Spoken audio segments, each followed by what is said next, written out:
Hello friends, welcome back to my channel. I hope you good and healthy. तो friends, आज मैं आप लोगों के लिए एक लेसन प्लान लेकर आई हूँ, यानी कि पाठ योजना, जो कि पाठ योजना 10 है। इसके पहले भी मैं मैथ और साइंस से रिलेटेड ढेर सारी वीडियोज इस चैनल पर बेस्ट एजुकेशन एक्स पर प्रोवाइड की हूँ। अगर आप देखना चाहते हैं तो इस चैनल पर जाकर देख सकते हैं। और वीडियो को देखने के बाद अगर आपको लगे कि ये वीडियो अच्छी है, आपको हेल्प मिली है, तो मुझे मोटिवेट करने के लिए इस चैनल को सब्सक्राइब करें, और ये बिल्कुल फ्री है। तो फ्रेंड, चलिए देर न करते हुए आज का इस वीडियो को शुरू करते हैं। तो पाठ योजना में सबसे पहले पाठ योजना लिखना है, उसके नीचे दिनांक, कक्षा 6, 7, 8 तीनों क्लास में से कोई भी एक क्लास डाल सकते हैं। उसके बाद विषय विज्ञान, उपविषय भौतिक विज्ञान, और जैसा कि आप जानते हैं कि आज का प्रकरण है परमाणु, और बगल में चक्र अवधि लिखना है। उसके बाद उसके नीचे विद्यालय का नाम वही डालना है जहां पर आप टीचिंग करने जाएंगे। उसके नीचे सामान्य उद्देश्य में 5 पॉइंट्स लिखने हैं। पहला पॉइंट है छात्रों में विज्ञान के प्रति रुचि उत्पन्न करना। दूसरा पॉइंट है छात्रों में पूर्व ज्ञान से नवीन ज्ञान में संबंध स्थापित करना। तीसरा पॉइंट है विद्यार्थियों में विज्ञान के प्रति रचनात्मक विकास उत्पन्न करना। चौथा पॉइंट है छात्रों में मानसिक शक्तियों का विकास करना। और पांचवा पॉइंट है छात्रों को विज्ञान के महत्व से अवगत करना।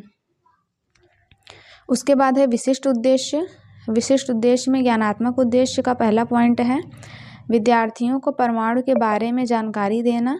दूसरा पॉइंट है विद्यार्थियों को परमाणु के सभी पहलुओं के बारे में जानकारी देना। और बोधात्मक उद्देश्य का पहला पॉइंट है विद्यार्थियों में परमाणु के बारे में समझ विकसित करना। दूसरा पॉइंट है विद्यार्थी परमाणु को बोधगम्य कर सकेंगे। तो आगे बढ़ते हैं।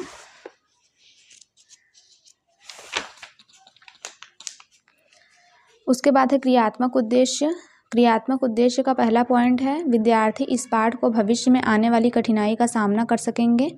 दूसरा पॉइंट है विद्यार्थी इस पाठ से प्राप्त ज्ञान को अपने जीवन में प्रयोग कर सकेंगे। उसके बाद है सहायक सामग्री में श्यामपट्ट, चौक, डस्टर, चार्ट इत्यादि कक्षा उपयोगी सामग्री।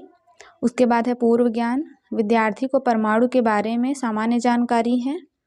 उसके बाद 5 कॉलम्स बनाने हैं, जिसमें पहले कॉलम में शिक्षण उद्देश्य, दूसरे में उद्देश्य एवं विशिष्टीकरण, तीसरे में छात्राध्यापिका क्रिया, चौथे में विद्यार्थी अनुक्रिया, और पांचवें में शिक्षण बिंदु। तो शिक्षण उद्देश्य में प्रस्तावना लिखना है। उद्देश्य एवं विशिष्टीकरण में विद्यार्थियों के पूर्व ज्ञान नवीन ज्ञान से संबंध स्थापित करना। उसके बाद छात्राध्यापिका क्रिया में छात्राध्यापिका बच्चों से कुछ क्वेश्चंस पूछेंगी, जिसका बच्चे आंसर देंगे। तो छात्राध्यापिका का पहला प्रश्न है आप कहाँ रहते हैं? तो बच्चे आंसर देंगे घर में। दूसरा प्रश्न है घर किससे बना होता है? तो बच्चे आंसर देंगे ईंट, सीमेंट, बालू से। तीसरा प्रश्न है ईंट किससे बनता है? तो बच्चे आंसर देंगे मिट्टी से।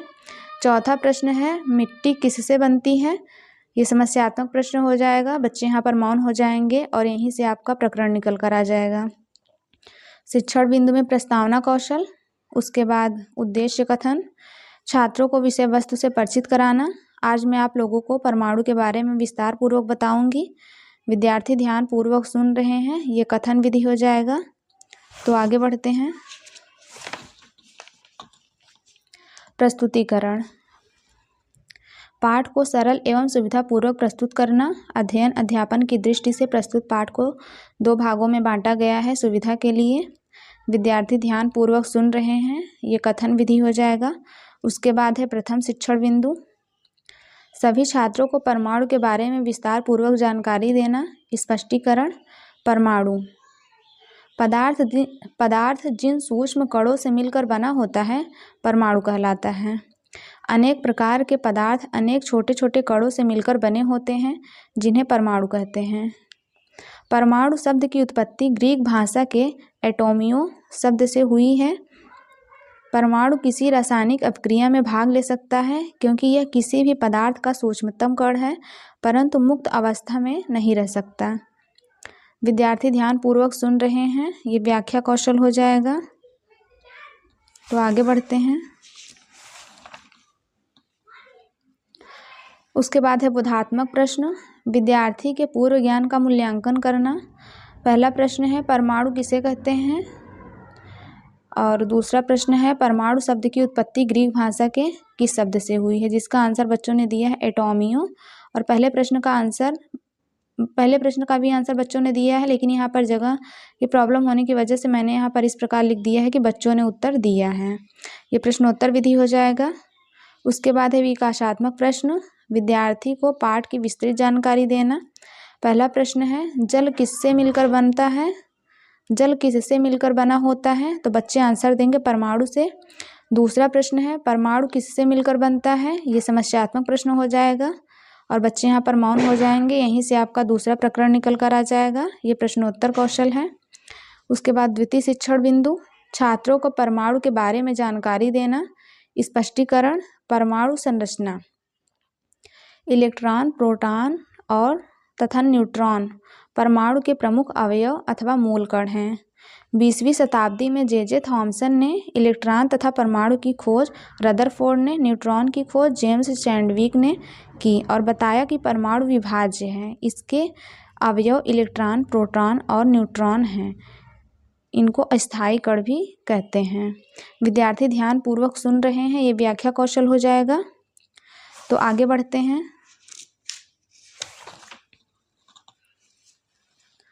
बोधात्मक प्रश्न, विद्यार्थी के पूर्व ज्ञान का मूल्यांकन करना।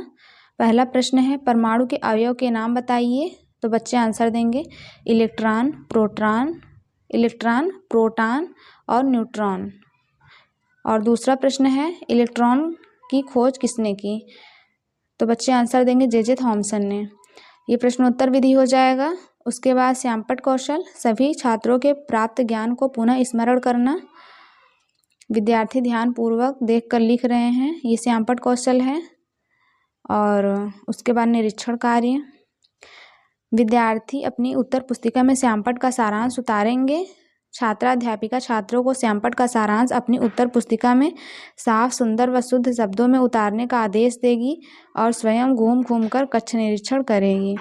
विद्यार्थी ध्यानपूर्वक अपनी उत्तर पुस्तिका में श्यामपट्ट का सारांश उतार रहे हैं, ये निरीक्षण कार्य हो जाएगा। तो आगे बढ़ते हैं।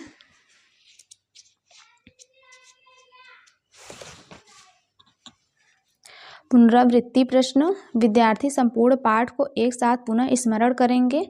पहला प्रश्न है किसी भी वस्तु का सूक्ष्मतम कण क्या होता है, तो बच्चे आंसर देंगे परमाणु। दूसरा प्रश्न है परमाणु के कितने अवयव होते हैं, तो बच्चे आंसर देंगे 3। ये प्रश्नोत्तर विधि हो जाएगा। उसके बाद है गृह कार्य, विद्यार्थी को ज्ञान के अभ्यास द्वारा सुदृढ़ करना। पहला प्रश्न है परमाणु किसे कहते हैं, दूसरा प्रश्न है प्रोटॉन की खोज किसने किया और तीसरा प्रश्न है न्यूट्रॉन की खोज किसने की। विद्यार्थी गृह कार्य को उत्तर पुस्तिका में उतार रहे हैं, ये अभ्यास विधि हो जाएगा। तो ये लेसन प्लान यहाँ पर कंप्लीट होता है। आई होप कि ये वीडियो आपके लिए हेल्पफुल रही होगी। और अगर प्लीज़ आप आज का ये लेसन प्लान अगर आपको पसंद आया हो तो नीचे सब्सक्राइब बटन पर क्लिक करें और बेल आइकन को प्रेस करें। Thank you for watching my video.